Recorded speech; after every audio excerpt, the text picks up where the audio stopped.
placer tenerla en nuestra iglesia. Esperamos que el Señor en esta tarde pues le hable a usted y nos hable a todos. Que es bendecidos, bienvenida. Ahorita nos presentamos. Bueno, entonces vamos a iniciar nuestra enseñanza y como el miércoles aprendíamos que Dios a nuestra vida hace unas preguntas, ¿sí? Es muy fácil estarle preguntando, pidiendo, clamando, pero ¿cuántas veces nosotros realmente escuchamos lo que Dios tiene para nosotros? Y en ese Antiguo Testamento, hablando acerca de lo que ocurrió en el jardín de Edén, Adán y embarrado habían pecado y Dios empieza a hacer preguntas, ¿sí? Y las preguntas eran: ¿dónde estás? ¿Quién te dice que estás desnudo? ¿Qué es lo que haces? Y son preguntas en las cuales Dios intentaba esta relación rota a causa del pecado en el corazón del hombre. Y lo primero que uno quiere apreciar a Dios, uno se siente sucio, uno se siente indigno, pero Dios no era que no supiera lo que ellos estaban haciendo, al contrario, Él tenía muy claro lo que acababan de hacer y hasta el último momento buscaba buscaba la forma de que Adán y Eva se arrepintieran y dijeran: oiga, la embarré, perdóname, pero eso nunca ocurrió, ¿sí? Y de ahí se desencadena toda esta historia, que es lo que estamos viviendo el día de hoy: humanidad caída por el pecado, alejada y apartada de Dios, ¿sí? Después, una última pregunta en la enseñanza era Elías, donde había entrado en una depresión profunda y se tuvo que ir al desierto y subió a una montaña y se metió en una cueva. Y Dios se manifestó, le empezó a hablar, pero él intentaba encontrarlo a través de cosas muy tangibles. Hubo un incendio, un terremoto, hubo un ventarrón, pero nunca escuchó a Dios ahí. Pero dice la palabra que en un suave susurro Él habló a su corazón, ¿sí? Y a veces Dios, para darnos dirección, para levantarnos, para animarnos, Él tiene que hacerlo en medio del desierto, cuando estamos a solas, cuando estamos apartados, ¿sí? Entonces, esas eran preguntas que Dios nos hablaba para ayudarnos a crecer, para ayudarnos a encontrar una identidad que tal vez está refundida. Y en esta tarde vamos a continuar con unas preguntas, son 3 preguntas en esta tarde, pero son 3 preguntas que ya no las leemos en el Antiguo Testamento, sino que las hablamos del Nuevo Testamento, y estas preguntas puntuales nos las está haciendo Jesús. Amén. Entonces, Jesús, el Hijo de Dios, ¿verdad? Él vino a cumplir una misión a esta tierra. Él predicaba, pero Él también daba un ejemplo y se aseguraba muchas veces de que sus discípulos comprendieran lo que Él estaba queriendo enseñar o transmitir. ¿Por qué razón? Los 12 discípulos iban a expandir el reino de Dios, iban a predicar la palabra, iban a enseñarnos acerca del perdón de los pecados. Amén. Y puntualmente vamos a entrar en un tema o en un punto, y es la última cena, ¿sí? Cuando Jesús ya está llegando a lo último de su ministerio y le dice a todos sus discípulos que organicen un lugar, que alquilen un sitio para que pues puedan tener esa cena de comunión entre ellos. Pero esos discípulos se les olvidó un pequeño detalle, y es que organizaron todo el lugar, organizaron la cena, pero en ese tiempo yo ya les había contado, cuando se entraba a una casa o se entraba a un lugar, había un siervo, había un esclavo que era el que le lavaba los pies a la gente. ¿Se acuerdan de eso? ¿Por qué lo lavaba? ¿Por qué lo hacía eso? Porque resulta que lavar los pies, pues estaban en el medio del desierto, en sandalias, sudados, de pronto pecuecas, uñas encarnadas, qué sé yo. Eso no era un trabajo muy digno y eso no lo hacía cualquiera, pero a los discípulos se les olvidó. Y entonces, ¿qué problemón? Porque ¿quién iba a lavar los pies de las personas que estaban ahí? Ahora, a nosotros amiguitos que parecen simples y resulta siendo un problemón. Cuando estaba preparando la enseñanza, cuando me casé con Angélica, pues la mamá estaba en Ecuador y nosotros trabajando y en un corre-corre, y el día de la boda llegó y nosotros, Angélica había hecho un pocotón de arreglos de rosas y se quedaron en la casa, se nos olvidaron. 1, 2, resulta que cuando el padre van a cantar, y no habíamos contratado el coro, entonces la gente de la congregación empezó a cantar, las voces terribles. Eso fue tenaz, fue la acabose para la mamá de Angélica, pero bueno, iba el detalle de que a veces se nos olvidan cosas, ¿verdad? Entonces, bueno, volvamos al tema. Resulta que todos se quedaron mirando porque de los invitados, de los discípulos y de Jesús. Pero Jesús no tenía problema con nada. Él, al ver que nadie estaba dispuesto para hacer esa tarea, dice la palabra que él se ciñó una toalla y empezó a lavarle los pies. Se puso en posición de esclavo, de siervo, ¿sí? Y empezó a lavarle los pies a sus discípulos. Vamos a leer Juan 13:1. Amén. Dice que Jesús lava los pies de sus discípulos.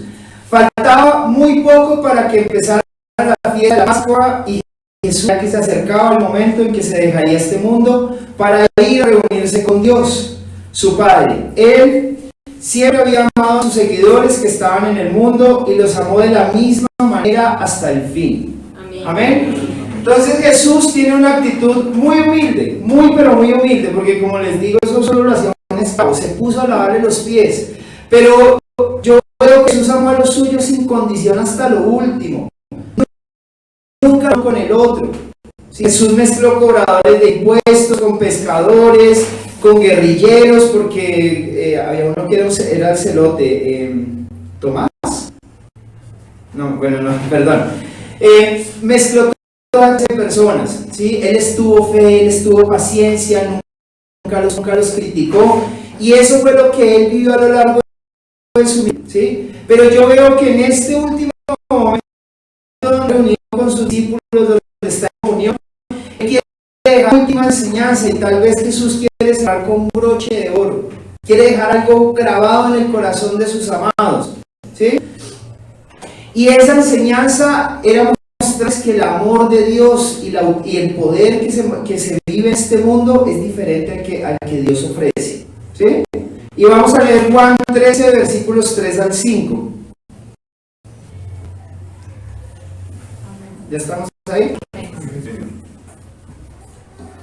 Dice: sabía Jesús que el Padre había puesto todas las cosas bajo su dominio y que había salido de Dios y a él volvía. Así que se levantó de la mesa, se quitó el manto y se ató una toalla, luego echó agua en el y comenzó a lavar los pies a sus discípulos y a secárselos con la toalla que llevaba en la cintura. Amén. Este amor es un amor diferente al que conocemos del mundo. ¿Por qué razón? Porque es un amor que se humilla a sí mismo para que los demás sean beneficiados con mis actos, ¿sí? Miren que nosotros estamos acostumbrados a que nos hagan felices, a que me sirvan, a que me complazcan, a que si yo te amo, si me das la razón, pero si estás en contra mía, te saco del llavero. Ese es el amor que hemos aprendido del mundo, ¿sí? Pero Jesús nos quería enseñar algo nuevo, porque Jesús era el Señor, ¿no es cierto? Él podía haberle ordenado a cualquiera de ellos que lo hiciera, pero Él venía a mostrarnos que lo que Él quería nosotros hicimos. Vamos a leer los 12. Dice: los pies, Jesús se puso otra vez el manto y volvió a sentarse a la mesa. Les preguntó: ¿entienden ustedes lo que acabo de hacer? Ustedes me llaman maestro y señor, y tienen razón, porque soy maestro y señor. Pues si yo, su señor y maestro, les he lavado los pies, también ustedes deben lavarse los pies unos a otros. Yo les he dado el ejemplo para que ustedes hagan lo mismo. Ustedes saben que ningún esclavo es más importante que su amo y que ningún mensajero es más importante que quien lo envía. Jesús quiso dejar un nuevo modelo, y la pregunta que Él nos hace en este momento es: ¿entendemos la obra que Él hizo por cada uno de nosotros? ¿Entendemos qué significa ese lavarle los pies a sus discípulos? ¿Entendemos qué significa humillarse para que otros sean bendecidos? Entonces, si nosotros queremos ser seguidores de Jesús, si nosotros estamos reunidos en este lugar para aprender de su palabra, es para que lo imitemos a Él, ¿sí? Vieron en el versículo que decía que toda la autoridad le fue entregada a Él, y es a nosotros, eso lo hemos venido hablando. Tenemos un ritual que está a nuestro servicio. Antes el diablo venía y hacía la vida de cuadritos a todos nosotros, pero ahora sabemos que aquí través de una oración, a través de la comunión con el Padre, nosotros tenemos autoridad para decirle al problema calla, enmudece, para decirle diablo te largas de mi vida. Pero esta autoridad, este poder que el Señor nos entregó, no es para humillar a otros, no es para hacernos superiores. Fue el orgullo. Los judíos piensan que el resto de la humanidad son perros que no valen nada, que son basura, cuando Dios lo que esperaba era que el poder que teníamos se lo pudiéramos enseñar a otros para que volvieran a una comunión con Dios. Amén. Entonces Dios nos amó tanto no para que nosotros fuéramos egoístas y orgullosos, ¿sí? Nos lo dio para bendecir a otros. Somos bendecidos para bendecir. Entonces la pregunta es, ¿entendemos? Estamos reuniéndonos en este lugar para prosperar, para que Dios me sane. ¿Para qué estamos viniendo? Dios nos está llenando de su palabra, nos está llenando de espíritu para poder ir al mundo donde están los perdidos, donde están los drogadictos, donde están los alcohólicos, donde están todos los problemas, a que nosotros con esa autoridad y ese poder seamos de otros. Amén. Segunda de Corintios, capítulo versículo 9. Dice la palabra de Dios: ustedes conocen la gracia generosa de nuestro Señor Jesucristo. Aunque era rico, por amor a ustedes se hizo pobre para que mediante su pobreza pudieran hacerlos ricos. Amén. Amén. Entonces, Él lo hizo a través de la gracia. Él decidió salir de su divinidad, entrar en el cuerpo de un hombre, ¿verdad? Y decidió en esa cruz despojarse de toda la gloria, empobrecerse para que nosotros recibiéramos todo lo que era en el cielo. Amén. Amén. Ustedes saben, y ya hay que afirmarlo en todo momento, pero en el momento que recibimos a Jesús como Señor y Salvador, nosotros somos bendecidos con toda bendición espiritual. Lo que Él tenía en el cielo nos corresponde. Solamente nos falta verlo, tener la revelación, no el conocimiento, no saberse la Biblia, sino que cada palabra que llega al Espíritu es una palabra que ya podemos hablar con poder. Amén. Un ejemplo, si yo ya tengo claro, no sé, el tema de sanidad, yo sé que Él pagó en la cruz, yo sé que por su llaga fui sano, y yo no permito ni siquiera que empiece un dolor de cabeza porque Él pagó por eso. Eso ya me... ¿Fue algo que entregó en el pasado? Ni de presente ni de futuro, está hablando de algo pasado. Amén. Entonces el trabajo que tenemos es que el Hijo de Dios, Jesucristo, se revele cada día más en nuestras vidas. Amén.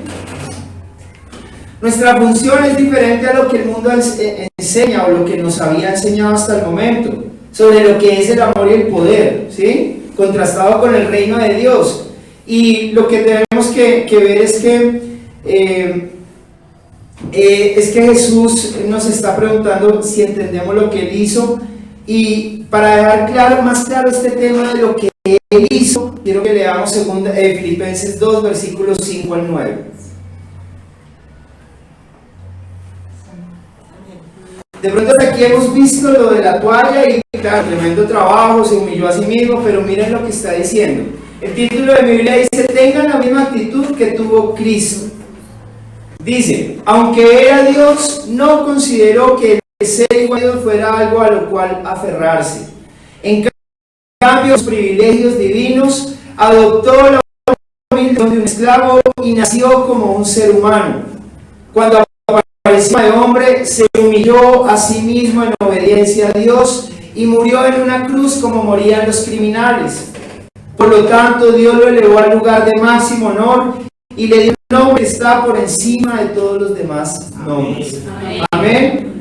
Nosotros somos hijos de Dios, pero nuestro llamado es a servir, no a enseñorearnos. Es a humillar nuestra carne, es a que yo entrego mi vida por las personas que amo. Todos tenemos acá debilidades y es una decisión: me rindo a lo que el pecado me llama a hacer, o yo humillo mi carne y así lo deseo con todas mis fuerzas. Yo prefiero sujetarme Es una decisión. Obviamente yo les he explicado que es a través de la asistencia del Espíritu Santo que nosotros podemos resistir el pecado. Si lo hacemos a nuestras fuerzas, yuca, perdimos todos.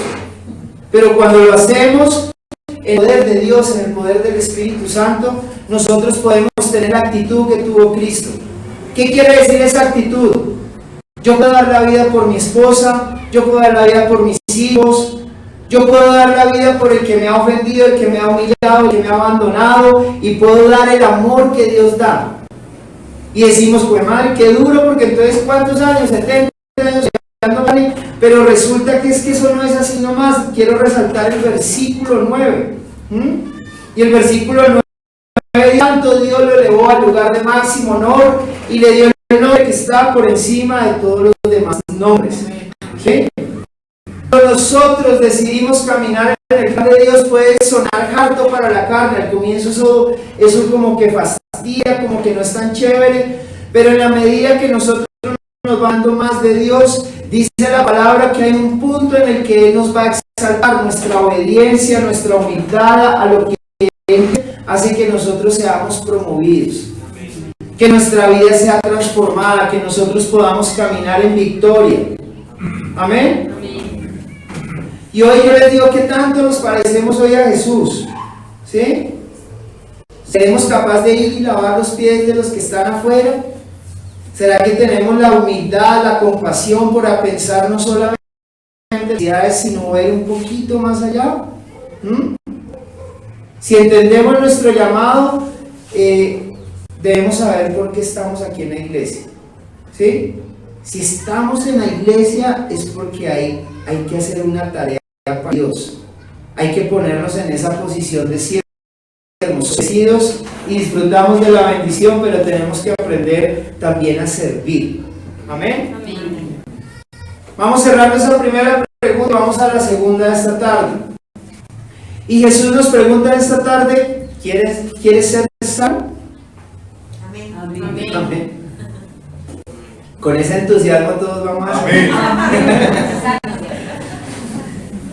Esto puede sonar como una pregunta obvia, ¿no es cierto? Tal vez una pregunta como muy obvia de responder. Pues ¿quién va a decir, no, yo estoy feliz acá con la enfermedad, estoy feliz con mi situación?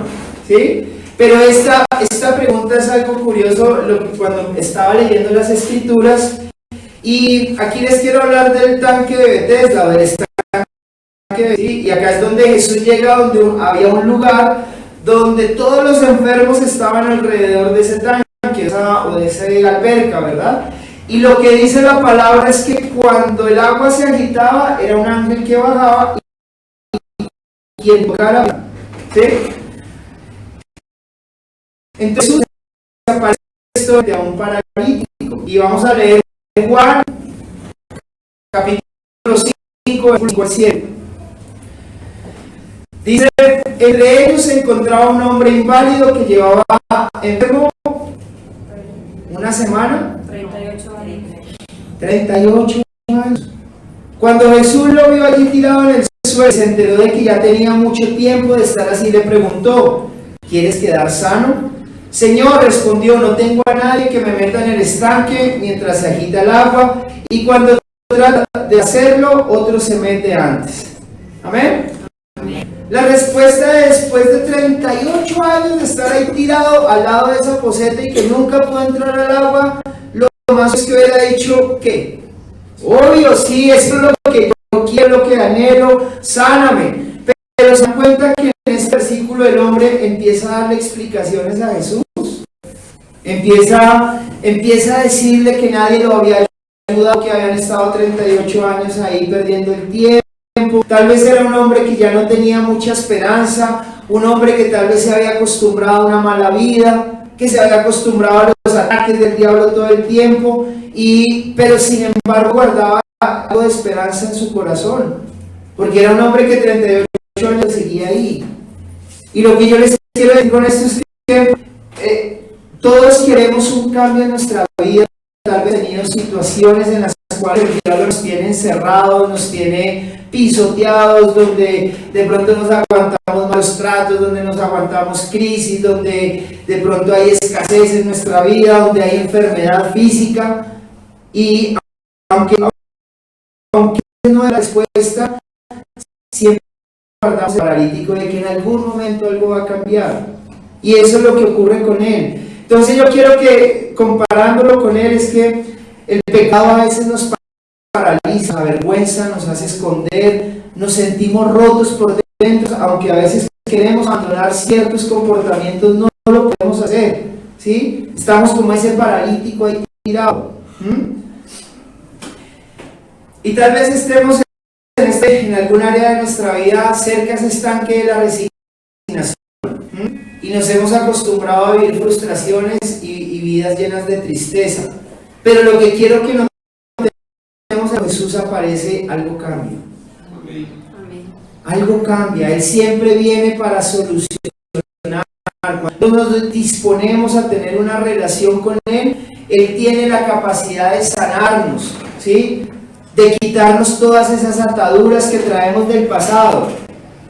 Y cuando nosotros respondemos a Jesús de una manera afirmativa, cuando le abrimos las puertas de nuestro corazón, Él nos responde de la manera siguiente. Juan 5:8.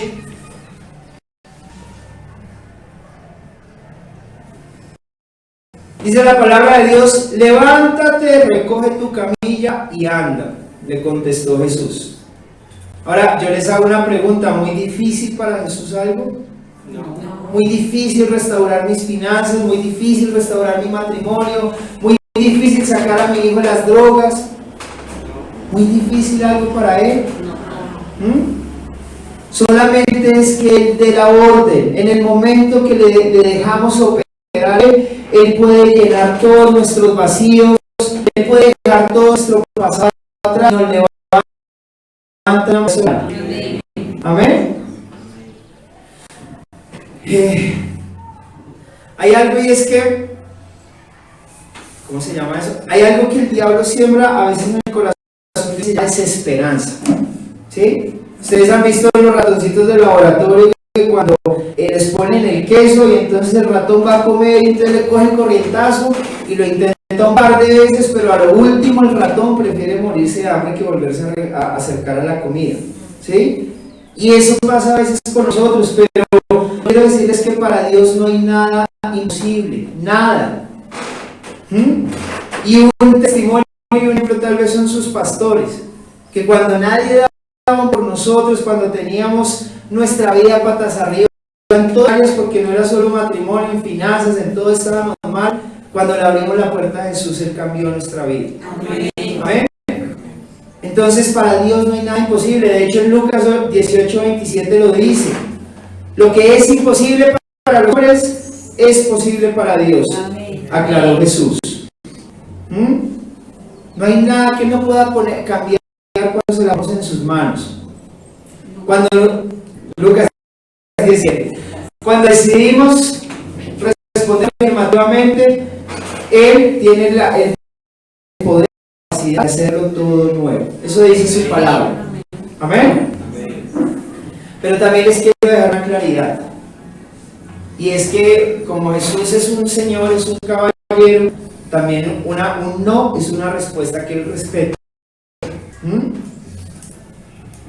Que estemos en la gloria a Dios, nos estamos alimentando, pero si queremos cambiar áreas que hasta hoy no hemos visto fruto, hay que decirle: sí, Señor, eres tú el que sabe cómo se hace, yo me rindo ante ti, yo ya reconozco que no sé nada, y hay que dejarlo operar.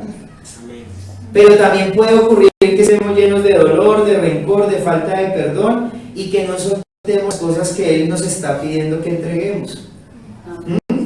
Entonces es una decisión. Aunque estemos en la iglesia, tenemos que caminar en su palabra, ¿sí? A veces va a costar, pero si nosotros seguimos, Él nos va a dar las herramientas para crecer. Amén. Segunda de Corintios 5:7.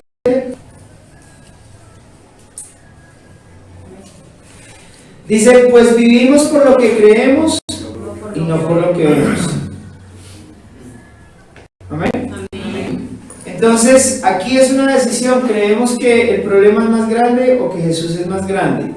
Y definitivamente la respuesta que nosotros decidamos tomar es la realidad que vamos a ver. Amén. Si yo le creo que el problema es más grande, en mi corazón entra amargura, entra rencor, entra rabia, me vuelvo así todo gruñón y me aparto y me aíslo. Pero si yo creo que Dios tiene la respuesta, yo puedo tener una vida viéndola a colores, ¿sí? Una vida placentera, una vida llena de gozo. Amén. Y una última pregunta en esta tarde, y creo que es la más importante de todas. Vamos a ir a Mateo 16, versículos 13 al 16. Creo que todos lo hemos escuchado, declaración de Pedro acerca de Jesús. Dice la palabra de Dios: cuando Jesús llegó a la región de Cesarea de Filipo, le preguntó a sus discípulos: ¿quién dice la gente que es el Hijo del Hombre? Bueno, contestaron, algunos dicen Juan el Bautista, otros dicen Elías, y otros dicen Jeremías, algún otro profeta.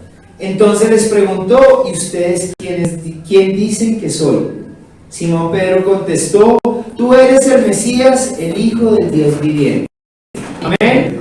Y la tercera pregunta de esta tarde es: ¿quién dicen que es Jesús ustedes?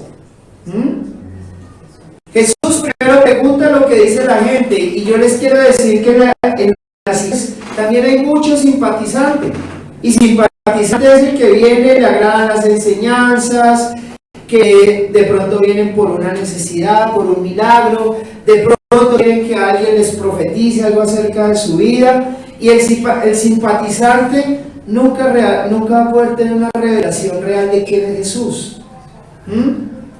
Hay gente que lo ve como un man que vino a hablar de paz y amor, que es un carpintero, pero cuando somos simpatizantes no podemos ver la divinidad de Jesús. Ahora Jesús vuelve y le hace una pregunta a sus discípulos: ¿ustedes quién dicen que soy yo? Y yo les pregunto: ¿quién es Jesús? Para ustedes, ¿qué significa la iglesia? Yo vengo acá, tomamos tinto, nos abrazamos, todo muy chévere, Jesús es un bacán, pero tal vez no es el Señor, entonces yo soy el Señor de mi vida. Y yo quiero que se pregunten eso: ¿quién es Jesús?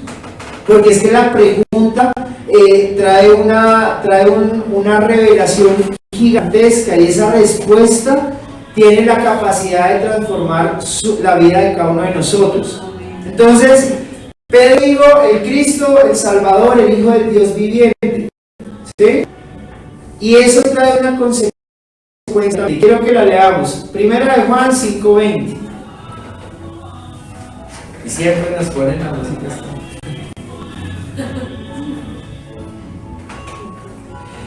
Primera de Juan 5:20 dice: y sabemos que el Hijo de Dios ha venido y nos ha dado entendimiento para que podamos conocer al Dios verdadero, y ahora vivimos en comunión con el Dios verdadero porque vivimos en comunión con su Hijo Jesucristo.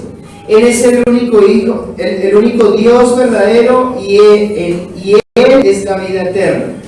Amén. Lo primero que yo les quiero decir es que Jesús no es el profeta, no es el carpintero, no es el que hace el milagro, no es el que nos vuelve mejores personas.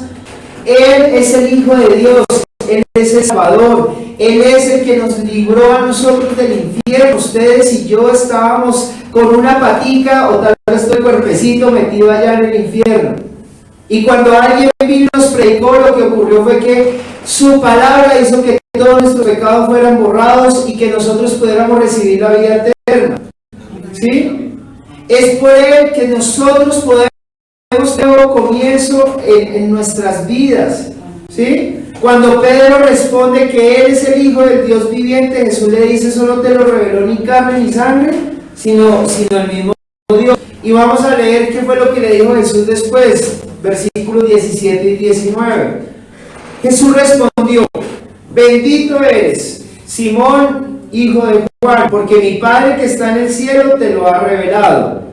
No lo aprendiste de ningún ser humano. Ahora te digo que tú eres Pedro, que roca, y sobre esta roca edificaré mi iglesia, y el poder de la muerte no la conquistará. Y te daré las llaves del reino del cielo. todo lo que prohíbas en la tierra será prohibido en el cielo, y todo lo que permitas en la tierra será permitido en el cielo.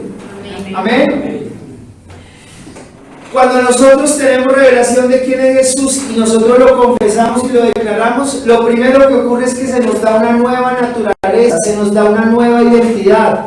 Todo lo malo, todo el pasado, todas las porquerías, fechorías que hicimos quedaron borradas, porque nosotros ahora tenemos el nuevo ADN de Dios. La sangre que corre por sus venas es la sangre de Dios viviente.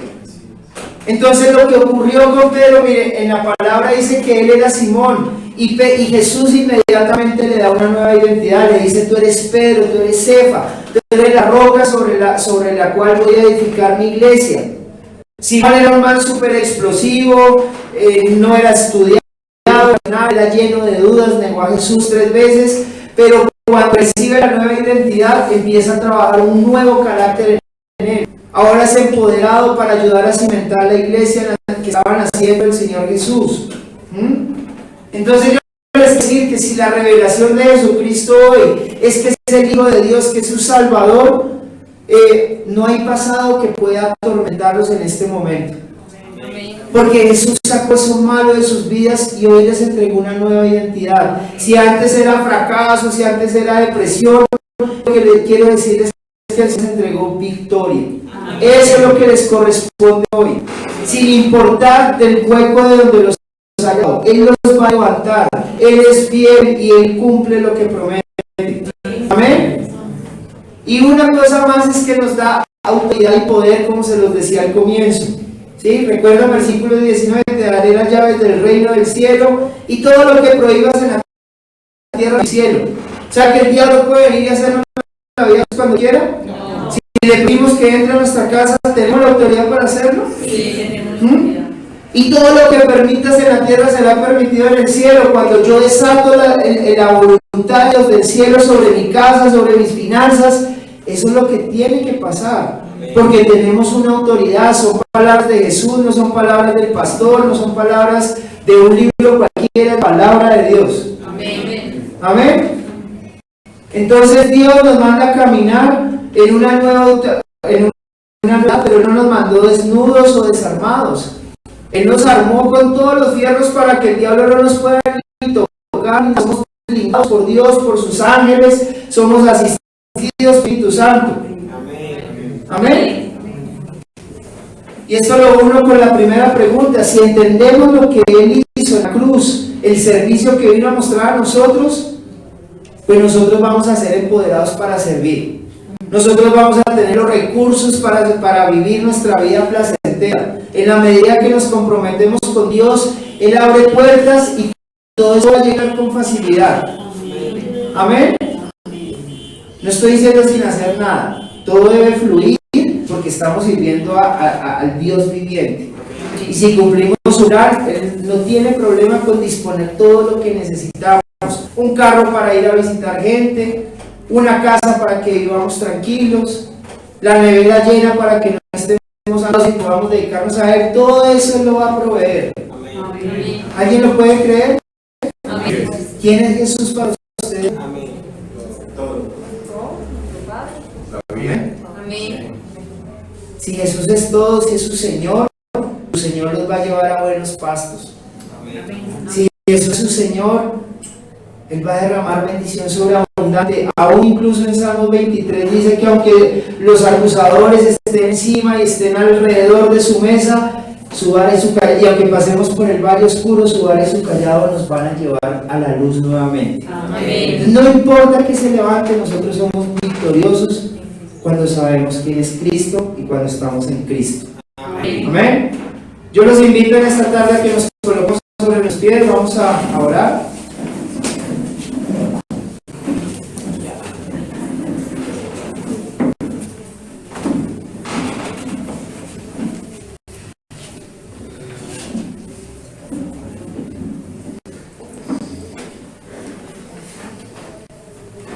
Bueno, antes que nada te doy la bienvenida. Mucho gusto, Diego.